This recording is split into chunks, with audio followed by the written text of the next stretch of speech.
interesting. When Muslims they are living in urban areas, it is called ghetto, and when they go to the village.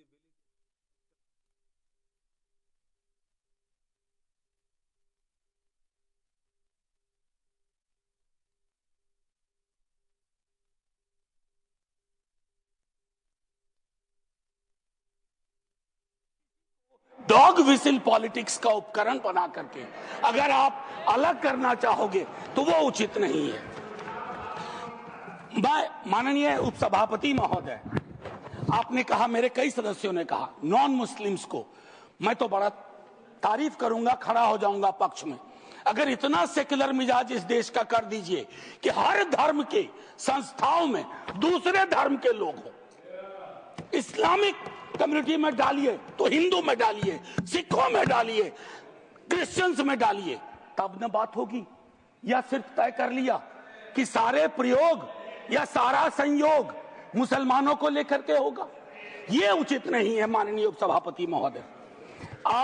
इसमें क्या है, मैं दूसरी चीज कहूंगा कि संपत्ति वक्फ की है अतिक्रमण के पंजीकरण के संदर्भ में। मेरे संजय जी कह चुके हैं, आपकी खुद की एफिडेविट है कि कितना डिजिटलाइज हो गया है, कितना इंक्रोचमेंट हुआ। एक छोटी सी बात कहूंगा कि एक बहुत बेहतर चीज आपने कही थी और मैंने नोट किया था सर, एक कायदे से, सॉरी, नहीं ढूंढने में जो समय लगेगा, नहीं सर, नहीं मिल गया सर, वो एक्चुअली सर, एक्चुअली एक मिनट सुनो सही सर, सुनो, ढूंढने में जो समय लगेगा उतना अतिरिक्त समय आपको मिलेगा। Thank you, thank you sir. इन्होंने कहा, अब देखिए कि 30 बरस में, प्लीज जयराम जी, 30 बरस में सिर्फ 8, सर मैं इस बोनहोमी को तो धन्यवाद कहता हूं, लेकिन इससे मुझ जैसे सदस्य को थोड़ी दिक्कत होती है अपनी बात रखने में। बाकी अपने प्यार के लिए बहुत जगह है इजहार के लिए। मैं सिर्फ ये कह रहा हूं 30 बरस में सिर्फ 8 केसेस आए। क्या कर रहे हैं हम सर?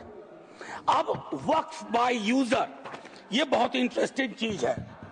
किसी भी समुदाय की एक स्मृति होती है। माननीय सभापति महोदय, आप मुझे देखिए, मैं भी आप ही को देखूंगा। किसी भी समुदाय की एक स्मृति होती है। कोई मस्जिद कब से यूज में है, कागजात ढूंढोगे। मैं अभी अपने बिहार का अनुभव बताता हूं। हम बहुत छोटी जोत के किसान परिवार से आते थे दादा के टाइम से। सर अभी वहां सर्वे हो रहा है, कागज हमें अपने घर में नहीं मिल रहा है सर, ये, और सर्वे ही बंद कर दिया बिहार की सरकार ने।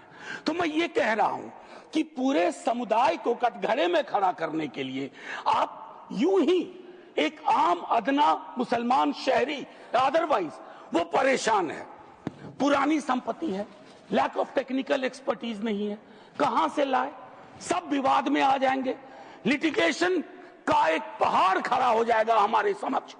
और हां, आप डीएम को बहुत काम पकड़ाते हो।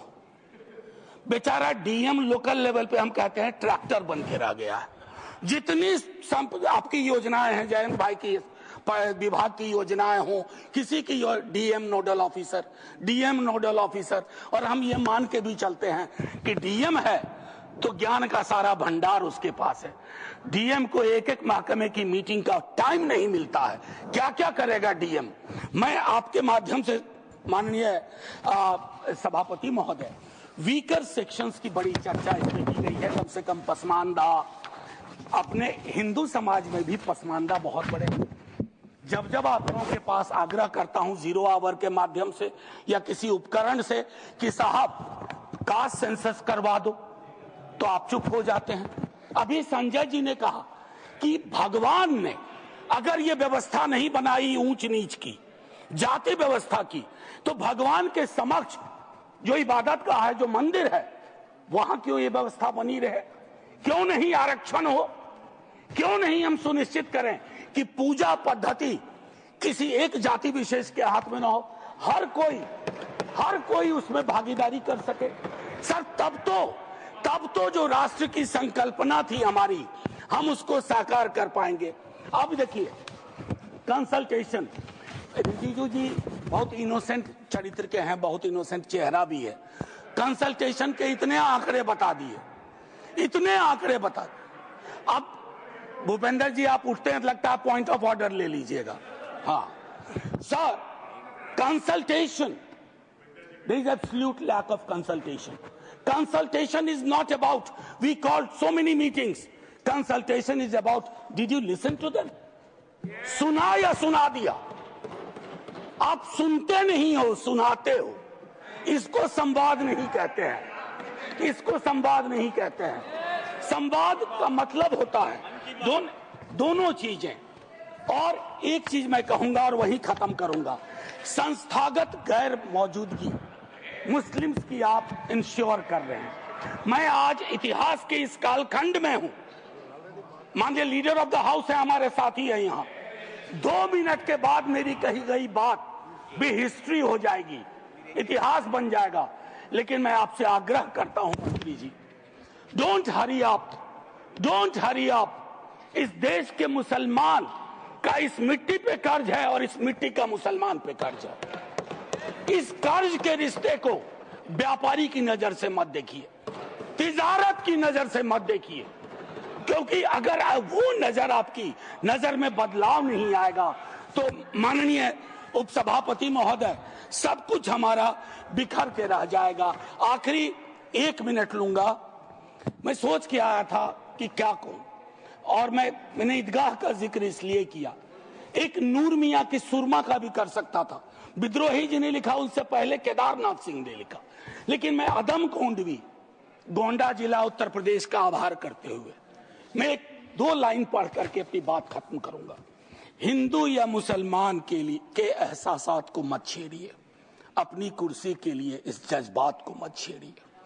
हम में कोई हुण, कोई शक, कोई मंगोल, पता करना बड़ा मुश्किल है कौन कहां से। हम में से कोई हुण, कोई शक, कोई मंगोल दफन है जो बात, अब उस बात को मत छेड़िए। गलतियां बाबर की थी, जुम्मन का घर फिर क्यों जले। ऐसे नाजुक वक्त में हालात को मत छेड़िए। है कहां हिटलर, हलाकू जार या चंगेज खां, मिट गए सब, कौम की औकात को मत छेड़िए। छेड़िए एक जंग, छेड़िए एक जंग मिलजुल कर गरीबी के खिलाफ। दोस्त मेरे मजहबी नगमात को मत छेड़िए। हाथ जोड़ करके, तो हाथ जोड़ के कहता हूं सर, इसको फिर से कंसल्टेशन के लिए भेजिए और एग्जीक्यूटिव के डिसीजन को कमतर करिए, एग्जीक्यूटिव के डिसीजन को, इन्फ्लुएंस को कमतर करिए। और पूरी दुनिया नॉमिनेटेड से इलेक्टेड पे जा रही है, आप इलेक्टेड से नॉमिनेटेड पे जा रहे हो। नॉमिनेटेड लोग बड़े खतरनाक होते हैं, ध्यान रखना सर।